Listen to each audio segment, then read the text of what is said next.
आपण सगळ्या मुलांचा सत्कार करणार आहोत, तर असेच शांत बसा, कळलं? ये बाळा ये ये.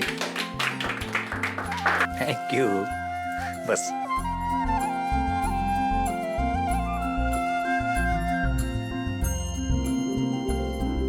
अरे बापरे.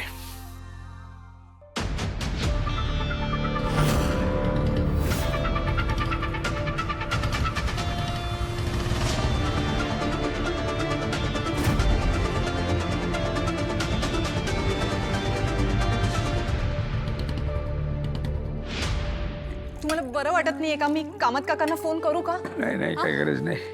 हे घ्या पाणी घ्या, पाणी घ्या.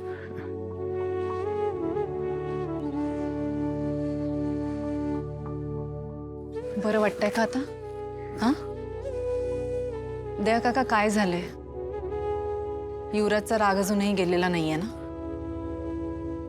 मला मान्य आहे, युवराजला खूप राग येतो. जेव्हा त्याला पायघड्या घालायला लावल्या होत्या तेव्हा त्याला माझाही खूप राग आला होता. पण तो राग हळूहळू शांत झाला. आणि मला आणि तुम्हालाही माहितीये, युवराजचा राग शांत होतो, फक्त त्याला थोडा वेळ द्यावा लागतो दया काका. आणखी किती वेळ द्यायचा त्याला? हा, लहान आहे म्हणून आपण आतापर्यंत कोणतीही गोष्ट त्या मनाविरुद्ध कधीही केलेली नाही. पण म्हणूनच आज हे एक सत्य मनाविरुद्ध स्वीकारावं लागतंय त्याला. म्हणून कसा वागतोय तो, बघतेस ना तू कसा वागतोय.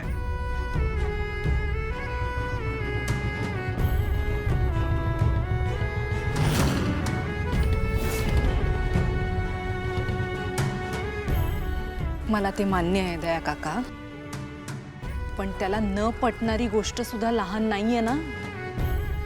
आपल्याला एक सावत्र भाऊ आहे, ही गोष्ट एक्सेप्ट करणं सोपं नाहीये.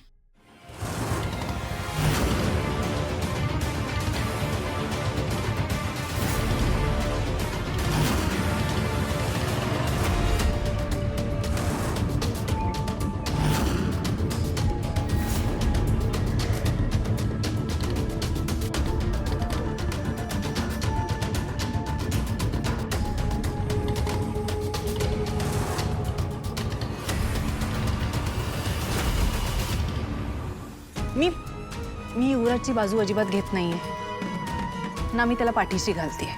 मी तुम्हाला खरं ते सांगतेय. आणि युवराजचा स्वभाव बघता त्याला आपल्यापेक्षा जास्त वेळ लागणार आहे.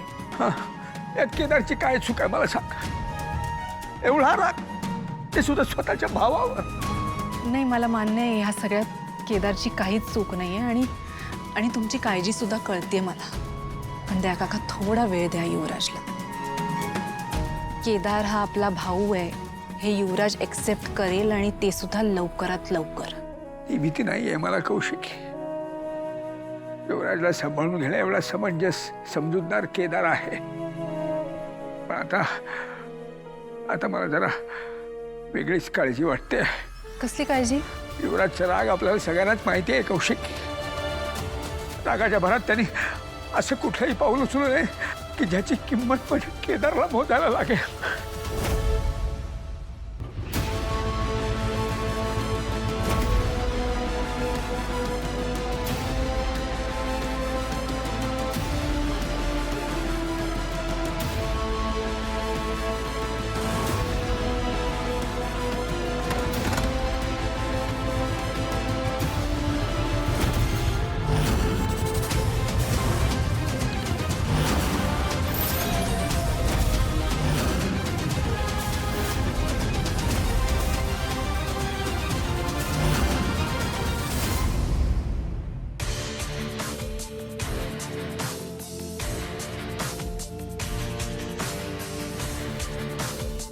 कमांडर, काय झालं? केदार कुठे? किती वेळ झाला तो अजून आला नाहीये. हो, मी पण त्यांचीच वाट पाहतोय. मला टेन्शन आले, केव्हाची गेलेत ते. अहो, पण इथेच जायचं होतं ना, त्यांना जवळच जायचं होतं. एक काम करतो बॉस, तुम्ही थांबा, मी जाऊन येतो. नाही नाही नाही, तुम्ही फोन ट्राय करा त्याला. तुम्ही थांबा. फोन ट्राय करतोय मी केव्हा. काही प्रॉब्लेम आहे का? नाही नाही सर, काही प्रॉब्लेम नाहीये. हो नक्की. ते केदार जरा नाश्ता आणायला गेला होता ना, त्याला थोडा वेळ लागतोय म्हणून. तुम्हाला घाई नाहीये ना सर? मी आज दिवसभर आहे. अरे वा. बॉस मी जरा. हा येस सर, बसा ना, बसा तुम्ही. कार्यक्रम चालू.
आता जर मी यांना मारलं तर युवराजला माझी खरी ओळख कळेल.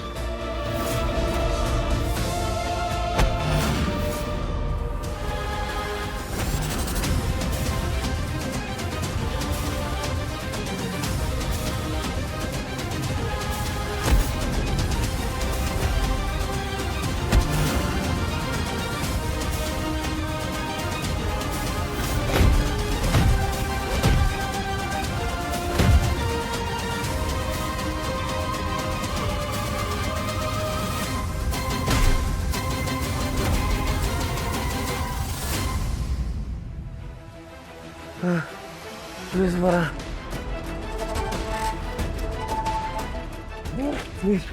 मारू नका. मी काय केलं? सोडणार तुला केदार सोडणार, पण डायरेक्ट वर नेऊन तुझ्या आईकडे. म्हणजे तू पण कायमचा सुटशील आणि आम्ही पण.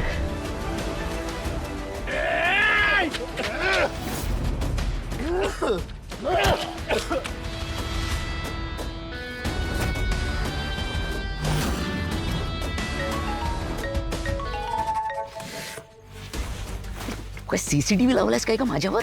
नेमकं काहीतरी महत्वाच्या कामात असतो तेव्हाच फोन करतेस तू. सॉरी, मला माहित नव्हतं ना की तू कामात आहेस ते. तू काही मला सांगून नाही गेलायस. हा त्याच्यात बोल बोल बोल, चला पटकन बोल. ऐक ना, आपल्या आयुष्यातले दोन्ही प्रॉब्लेम्स आज घरी नाहीयेत. मला एक प्लॅन सुचलाय. तुझे प्लॅन्स ठेव तुझ्याच डोक्यात. त्याची गरज नाही आता. आपल्या आयुष्यातले सगळे प्रॉब्लेम्स आता संपणार आहे. एक ठेव आता, ठेव मी करतो. हॅलो हॅलो, ऐकून तरी घ्यायचा माझा प्लॅन.